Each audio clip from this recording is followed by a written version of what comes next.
Hello students, आज हम matter और उसके क्लासिफिकेशन के बारे में पढ़ेंगे।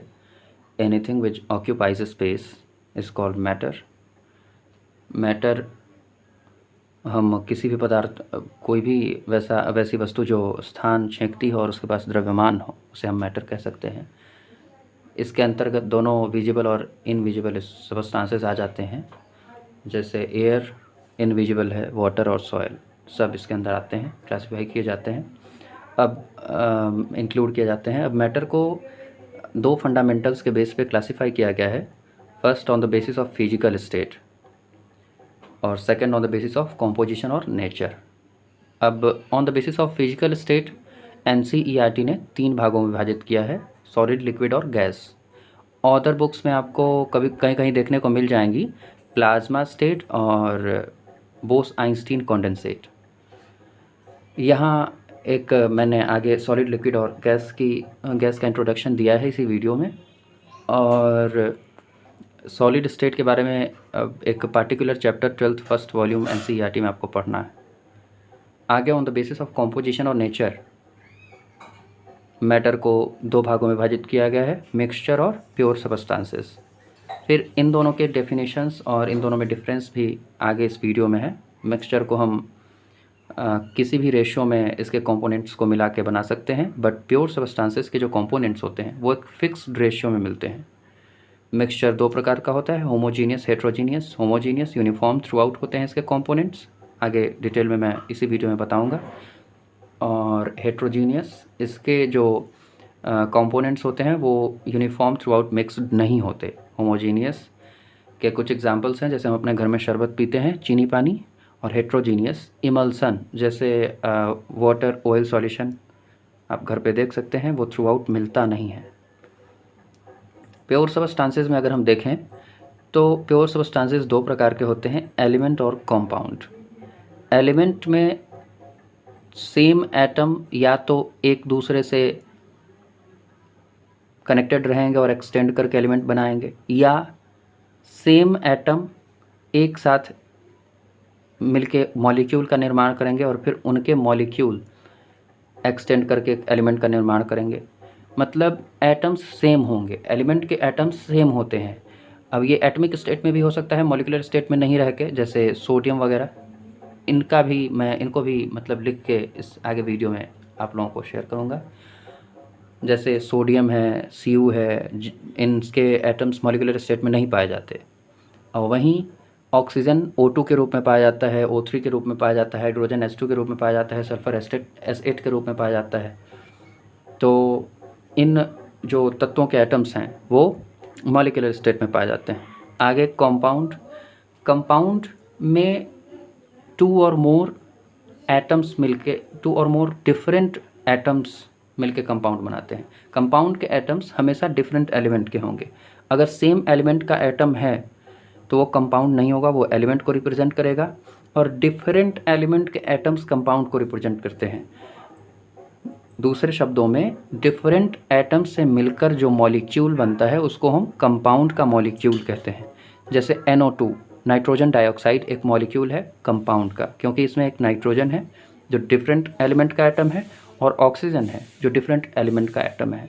NaOH एक आयनिक कंपाउंड का मॉलिक्यूल कह सकते हैं, क्योंकि इसमें एक तो सोडियम एलिमेंट का एटम है, और दूसरा ऑक्सीजन का, और तीसरा हाइड्रोजन का। मैटर को फिजिकल स्टेट के बेस पर 3 भागों में बांटा गया है, सॉलिड, लिक्विड और गैस। सॉलिड के बारे में हम बचपन से पढ़ते आ रहे हैं, इन तीनों के कुछ फंडामेंटल, कुछ इन तीनों की जानकारियाँ, कि सॉलिड के पास डेफिनिट वॉल्यूम और डेफिनिट शेप होता है। लिक्विड के पास डेफिनिट वॉल्यूम तो होता है बट शेप नहीं होता। जिस वेसल में इसको रखा जाता है उसी वेसल के शेप में ये परिणत हो जाता है। और गैस के पास न ही तो वॉल्यूम फिक्स होता है और न ही शेप फिक्स होता है। गैस को अगर हम 5 लीटर के बर्तन में रखेंगे तो उस बर्तन को भी फुल्ली ऑक्यूपाई कर लेगा, और 2 लीटर के बर्तन में रखेंगे तो उसको भी ये फुल्ली ऑक्यूपाई कर लेगा। गैस के अब इन बातों को हम समझते हैं, इनके शेप डेफिनिट होने की वजह, और मतलब गैस किस तरीके से पूरे बर्तन को ऑक्यूपाई कर लेता है। तो इसको हम इस तरह समझते हैं कि जो कॉन्स्टिट्यूएंट पार्टिकल्स होते हैं सॉलिड, लिक्विड और गैस के, तो उनका अरेंजमेंट कैसा होता है। सॉलिड में अगर देखें तो सॉलिड के जो कॉन्स्टिट्यूएंट पार्टिकल्स होते हैं अर्थात मूलभूत कण अथवा अवयव या घटक, जिन कणों से मिलकर सॉलिड या लिक्विड या गैस बने होते हैं उनको हम कॉन्स्टिट्यूएंट पार्टिकल्स कहते हैं। तो सॉलिड में जो कॉन्स्टिट्यूएंट पार्टिकल्स होते हैं वो बहुत क्लोजली अरेंज्ड होते हैं, कॉम्पैक्टली अरेंज्ड होते हैं और एक रेगुलर पैटर्न में अरेंज्ड होते हैं। उनका पोजीशन मूवेबल नहीं होता, वो अपने पोजीशन पे फिक्स रहते हैं और अगर उनको डिस्टर्ब करने की कोशिश की जाए, तो चोट पहुंचाया जाए, तो बस वो वाइब्रेट कर सकते हैं अपने पोजीशन पे, अपने पोजीशन से मूव नहीं कर सकते। But on the other hand liquid में अगर हम देखें तो इनके जो पार्टिकल्स हैं वो मूव कर सकते हैं, कनेक्टेड एक दूसरे से रहते ही हैं और सॉलिड से थोड़ा कम कनेक्टेड रहते हैं, लेकिन गैस के अपेक्षाकृत अधिक कनेक्टेड रहते हैं एक दूसरे के क्लोज होते हैं, गैस से अधिक और सॉलिड से कम, बट ये मूव कर सकते हैं।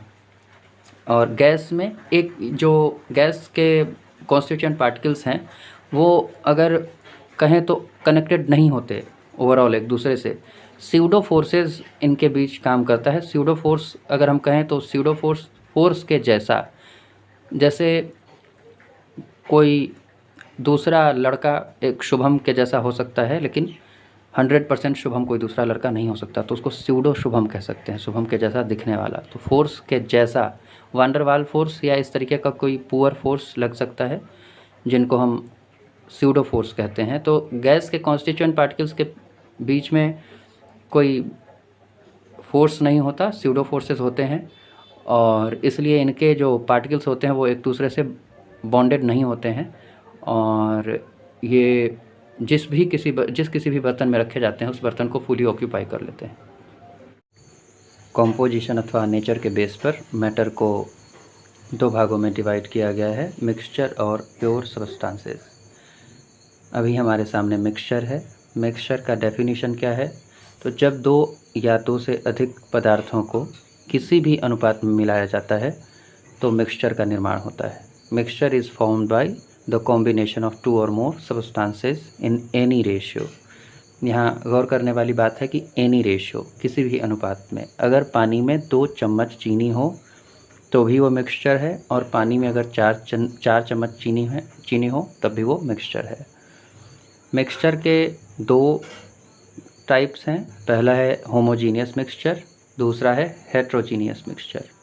अब होमोजीनियस मिक्सचर क्या है, तो जब कंपोनेंट्स कंप्लीटली मिक्स्ड होते हैं, अगर शरबत के ऊपर से एक गिलास शरबत रखा है और उसमें सबसे ऊपर लेवल में से टेस्ट किया जाए या नीचे के लेवल से टेस्ट किया जाए, मिठास समान रहेगी, स्वीटनेस सेम रहेगा।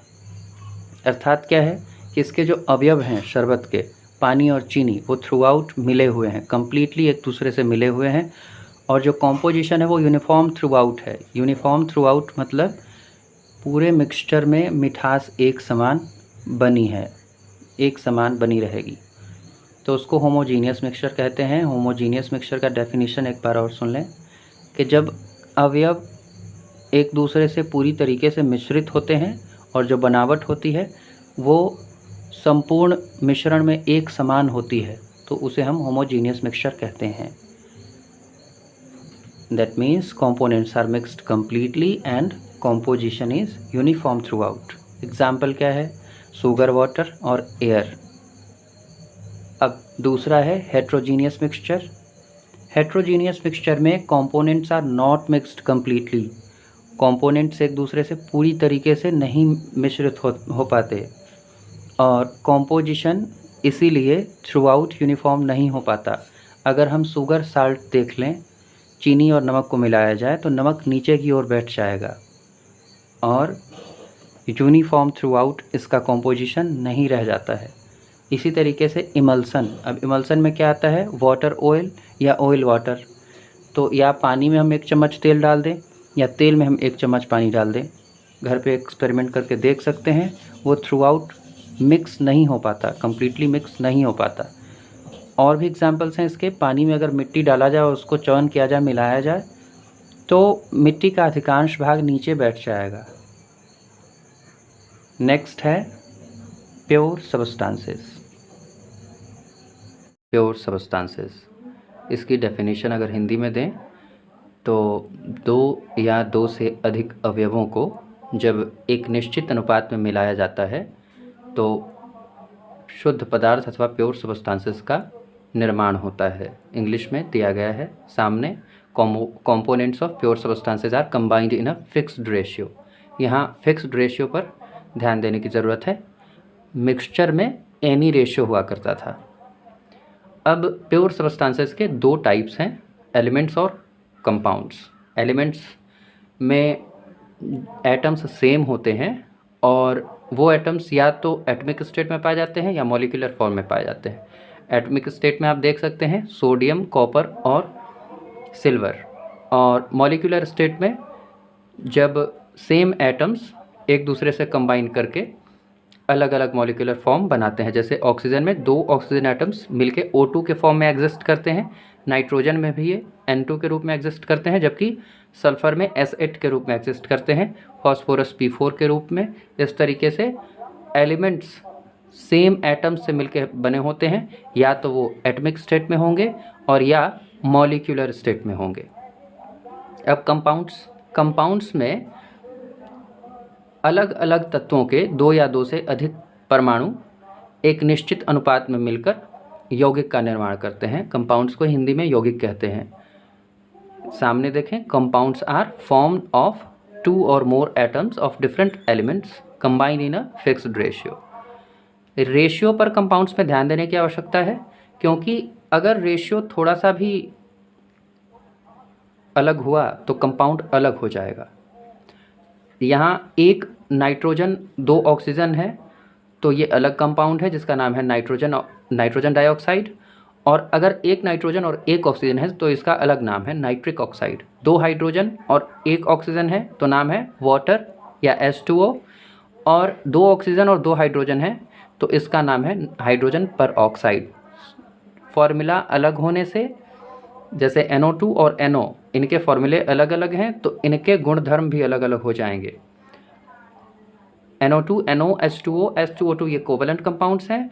आगे कुछ आयनिक कंपाउंड्स हम देखते हैं, NaOH, NaCl, MgO, CaCl2, ये सब आयनिक कंपाउंड्स हैं। इसमें भी हम देखते हैं कि एक फिक्स्ड रेशियो में अलग अलग एटम्स कंबाइन कर रहे हैं। जैसे सोडियम अलग एटम है, ऑक्सीजन अलग एटम है, हाइड्रोजन अलग एटम है। अब एक कॉन्फ्यूजन और स्टूडेंट को होता है कि एलिमेंट का मॉलिक्यूल और कंपाउंड का मॉलिक्यूल दोनों केस में हम कहते हैं। तो एलिमेंट्स के जो मॉलिक्यूल्स होते हैं उनमें सेम एटम्स होते हैं, और कंपाउंड्स के जो एलिमेंट्स होते हैं उसमें डिफरेंट एलिमेंट्स होते हैं। जैसे एलिमेंट का मॉलिक्यूल है O2, N2, S8। O2 में केवल ऑक्सीजन के एटम्स हैं, जबकि कंपाउंड्स के मॉलिक्यूल्स हैं NO2, NO, H2O, इसमें डिफरेंट एटम्स हैं। अब मिक्सचर और प्योर सब्सटेंसेस में हम डिफरेंस देखते हैं। मिक्सचर को डिफ़ाइन किया जाता है कि जब दो या दो से अधिक कंपोनेंट्स को किसी भी रेशियो में हम मिक्स करते हैं तो मिक्सचर का निर्माण होता है, जबकि प्योर सब्सटेंसेस में इसके कंपोनेंट्स को एक फिक्स रेशियो में कंबाइन करना पड़ता है।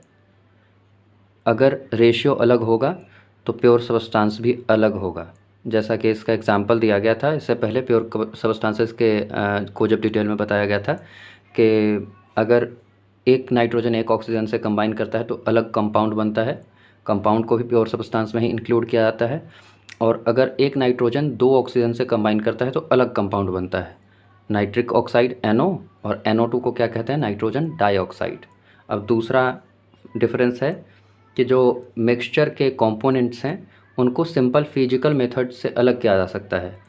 जैसे सिंपल हैंड पिकिंग, अगर चावल में कुछ डर्ट मिला दिया जाए तो उसको हम हाथ से चुन के भी अलग कर सकते हैं।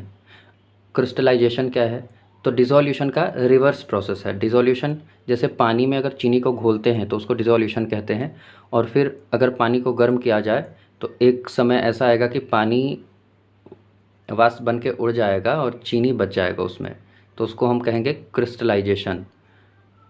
पानी से फिर चीनी निकालने की प्रक्रिया को क्रिस्टलाइजेशन कहेंगे। और फिल्ट्रेशन क्या है, तो छानने की प्रक्रिया को फिल्ट्रेशन कहते हैं। और डिस्टिलेशन क्या है, तो अगर पानी में कुछ इम्प्योरिटी मिल गई है, कुछ पॉल्यूटेंट्स हैं, तो हम पानी को उबालेंगे और पानी का क्वथनांक उस पॉल्यूटेंट से अगर कम होगा तो पानी वाष्प बन के उड़ जाएगा। उस वाष्पीकृत जल को हम अलग किसी वेसल में रख लेंगे और फिर उसको कूल करके हम प्योर वाटर प्राप्त कर सकते हैं। जबकि जो प्योर सबस्टांसेस के कंपोनेंट्स हैं उनको हम सिंपल फिजिकल मेथड से अलग नहीं कर सकते। और अगर हम मिक्सचर के एग्जांपल्स देखें तो शुगर वाटर है, एयर है, शुगर सॉल्ट है। अब इसमें से शुगर सॉल्ट क्या है, हेट्रोजीनियस है, शुगर वाटर और एयर होमोजीनियस है। इसी तरीके से प्योर सबस्टांसेस के जो एग्जांपल्स हैं उनमें सोडियम है, कॉपर है, ये क्या है, एलिमेंट्स है। और NO2 और H2O2 क्या है, कंपाउंड्स है।